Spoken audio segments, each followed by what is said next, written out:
बाबा जय गुरुदेव जी महाराज, इनके चरणों में अरबों खरबों प्रणाम। ईश्वर भगवान और उनकी दृश्य अदृश्य शक्तियों को भी कोटि कोटि प्रणाम। साथ ही साथ यहाँ पर उपस्थित ग्वालियर संगत प्रेमी आप सभी को बड़े प्रेम के साथ जय गुरुदेव। जय गुरुदेव। आज हमारे शशि जी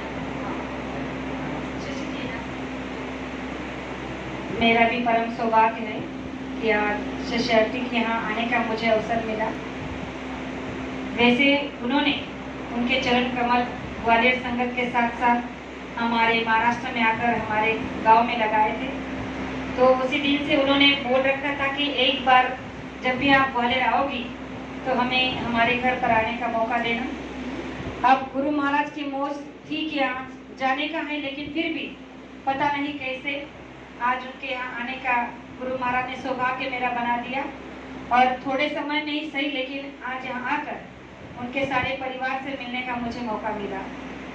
गुरु महाराज कहते हैं कि जो परिवार गुरु के सानिध्य में पला बड़ा होता है और गुरु चरणों में समर्पित होता है, ऐसे लोगों से मिलना सौभाग्य की बात होती है। और मेरा ये सौभाग्य है कि आपके परिवार से मैं मिली, आप लोगों का दर्शन मुझे हो रहा है, ये मेरा परम सौभाग्य है। गुरु महाराज कहते हैं कि गुरु की पूजा तो हर कोई करता है, लेकिन गुरु के लिए अरदास बहुत कुछ कम लोग करते हैं। और गुरु की अरदास उन्हीं की सुनी जाती है जो सच्चे दिल से उन्हें पुकारता है, बुलाता है, उन्हें सुनाता है। जैसे कि गुरु महाराज के आज हमारे देश भर में करोड़ों प्रेमी अनुयायी है, लेकिन आज तक उन्हें अपने सच्चे दिल से बुलाने वाला, उन्होंने कहा कि मुझे एक नहीं मिला। अगर आज मुझे एक मिल गया होता तो आज मेरा काम हो गया होता। तो इस बात का दुख है हम सबको कि क्या गुरु महाराज के लिए हम वो एक भी नहीं बन सके।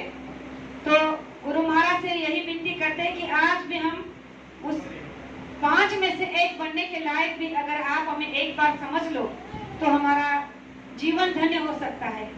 तो गुरु महाराज ने कहा कि भक्ति तो हर कोई संसार में कर रहा है, अन्य तरीके से लोग भक्ति पूजा पाठ व्रत उपवास कर रहे हैं, लेकिन सच्ची इबादत, सच्ची अरदास, सच्ची भक्ति वही प्रेमी कर पाते हैं जिनको सच्चे गुरु मिले होते हैं। और गुरु महाराज इस संसार में हमारे आपके लिए वो गुरु है जिन्होंने अपने परिवार को ना बनाया ना बनने दिया। हमारे आपके लिए उन्होंने अपना सारा जीवन हम आपके लिए समर्पित कर दिया और जय गुरुदेव नाम को सारे विश्व के लिए बनाकर उसे इतना परिपक्व कर दिया कि संसार का हर एक जीव उस नाम को लेकर अपने सारे दुख तकलीफ संकटों को दूर कर सकता है। तो गुरु महाराज ने कहा कि भक्ति ऐसी करो कि जैसे कि मीरा ने की थी। आज भी हम अगर मीरा की भक्ति को किससे याद करते हैं, क्योंकि उसने भगवान कृष्ण की ऐसी भक्ति की थी कि उसकी भक्ति की लाज रखने के लिए जब उसने जहर पिया तो भगवान कृष्ण को आना पड़ा।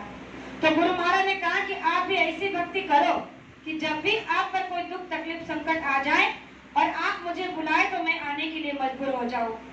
एक छोटा सा प्रमाण वाक्य देना चाहती हूँ कि एक बार एक गुरु दरबार में, ऐसे जैसे हम आप हमेशा गुरु दरबार में जाते हैं तो वहाँ पर भी बहुत सारे प्रेमी अपने गुरु के सत्संग के लिए, उनके दर्शन के लिए जाते थे। तो एक ऐसा भक्त था उनका कि वो हर रोज छुप छुप के उनके लिए अरदास करता था, लेकिन जब भी वो जाता था तो उसे गुरु का दर्शन नहीं हो पाता था।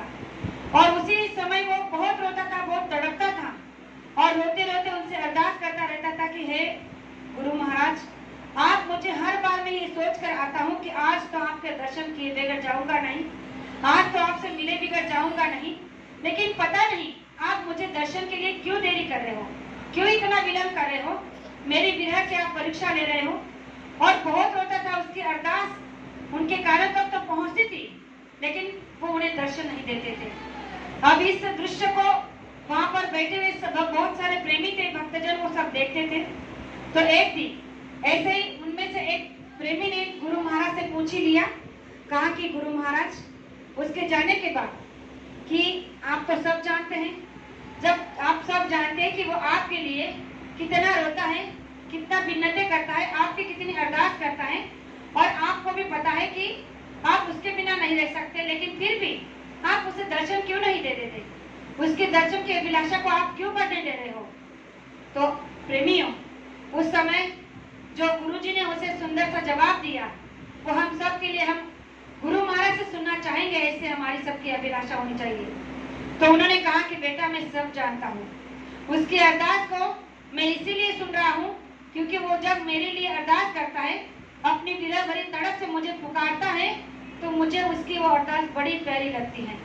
और एक बात का डर मुझे इसीलिए है कि मैं दर्शन उसे क्यों नहीं देना चाहता, तो मुझे इस बात का डर है कि कहीं मैं उसे दर्शन दे दूं और मेरे दर्शन से वो संतुष्ट होकर फिर से वैसी अरदास करना भूल ना जाए, इसीलिए मैं उसे दर्शन नहीं देना चाहता हूँ। तो वो प्रेमी रोने लगा, कहने लगा कि क्या आपको उसकी अरदास, उसकी प्रार्थनाएं, उसकी विनती इतनी पसंद आती है गुरुजी? तो उन्होंने कहा कि हाँ, मैं चुप चुप कर रोज उसकी अरदास को सुनता रहता हूँ और उसी के आने का इंतजार करता रहता हूँ। प्रेमियों, हम भी गुरु महाराज से ऐसे अरदास सुनाने की कोशिश करेंगे तो हो सकता है कि गुरु महाराज हमारे आपके लिए भी यही भावना प्रकट करे, हमारे लिए यही फील करे कि मेरा भी हर एक सत्संगी प्रेमी, चाहे बहन हो, भाई हो, बच्चे हो या कोई भी हो, अगर उनके लिए इस तरह से दीन भाव से उन्हें पुकारेंगे, उन्हें बुलाएंगे, तो उन्हें आने पर मजबूर होना पड़ेगा। लेकिन पता नहीं क्यों मुझे भी अपने अंदर से ग्लानि होती है, क्या मैं भी सभी, मतलब संसार में अब हम किसी का नाम नहीं ले सकते, लेकिन हमारे अंदर भी कमियां होगी, तभी तो आज तक हमें भी ये दर्शन नहीं हो रहा है। तो हमारी इन कमियों को हमें दूर करने की कोशिश करना चाहिए। गुरु महाराज से यही प्रार्थना करनी चाहिए कि मालिक, हम जीते जी आपका दर्शन दीदार इसी मनुष्य मंदिर में कर ले, यही हमारे लिए बड़ा परम सौभाग्य होगा। जो वादा गुरु महाराज ने हम आपसे किया है कि जिस दिन मैं आपको नाम का दान दे देता हूँ उसी दिन से तुम्हारे अंग संग रहता हूँ, तो प्रेमी ये बात बिल्कुल सत्य है। आज संसार में गुरु महाराज हमारे आंखों के सामने नहीं है, लेकिन आज तक आप बताइए, यहाँ पर बैठे जितने भी भाई बहन हैं, क्या आपने एक बार भी ऐसा फील किया कि गुरु महाराज हमारे साथ नहीं है? कभी नहीं। क्यों? क्योंकि आज तक के हमारे सभी दुख, तकलीफ, संकट, बीमारी में उन्होंने हमारा बराबर साथ दिया है, हमारा बराबर सहयोग दिया है, मदद की है, और मैं तो उनकी शुक्रगुजार हूँ। मेरे जीवन में तो उन्होंने वो मुझे सांसें लौटाई हैं जो शायद मेरी कम बहुत पहले पूरी हो चुकी थी। इसलिए गुरु महाराज के मेरे ऊपर इतने अनगिनत कर्म चढ़े, ऋण चढ़े हैं कि मैं उन ऋण को इस जन्म में चुका सकूं भी या नहीं, पता नहीं। लेकिन फिर भी गुरु महाराज से यही विनती करती हूँ कि कम से कम मेरे से कोई बुरा कर्म ना बन जाए, कोई गंदे कर्म ना बन जाए, इससे मुझे बचाते रहना। क्योंकि गुरु महाराज ने कहा है कि कलयुग में सच्ची भक्ति अगर आप कोई करना चाहते हो तो वह आपके अच्छे कर्म करो, क्योंकि अच्छे कर्मों से ही आपकी भक्ति बनने वाली है। और हमारी भक्ति की तुलना संसार में अच्छे कर्मों के बराबर कोई नहीं कर सकता। इसीलिए हम देख रहे हैं कि देश और दुनिया में लोगों के पास बहुत पैसा है, धन दौलत, रुपए, पैसा, बैंक बैलेंस क्या कुछ नहीं है, लेकिन अगर कमी है तो गुरु की। तो गुरु महाराज ने कहा कि ऐसा धन किस काम का जिसमें गुरु का नाम ना हो, ऐसा मानव शरीर किस काम का जिसमें गुरु का नाम ना हो। प्रेमियों, संसार में आपके पास सब कुछ होते हुए भी अगर गुरु का साथ नहीं है, उनका आशीर्वाद नहीं है, तो आपका जीवन बेकार और धिक्कार है। इसलिए संसार में हमें निगुरा नहीं रहना चाहिए। तो गुरु महाराज ने हमें नाम का नाम देकर बड़ा कृतज्ञ किया है, और इस ऋण को हम इस जन्म में चुका पाएंगे नहीं, पता नहीं, लेकिन कोशिश तो जरूर करनी चाहिए।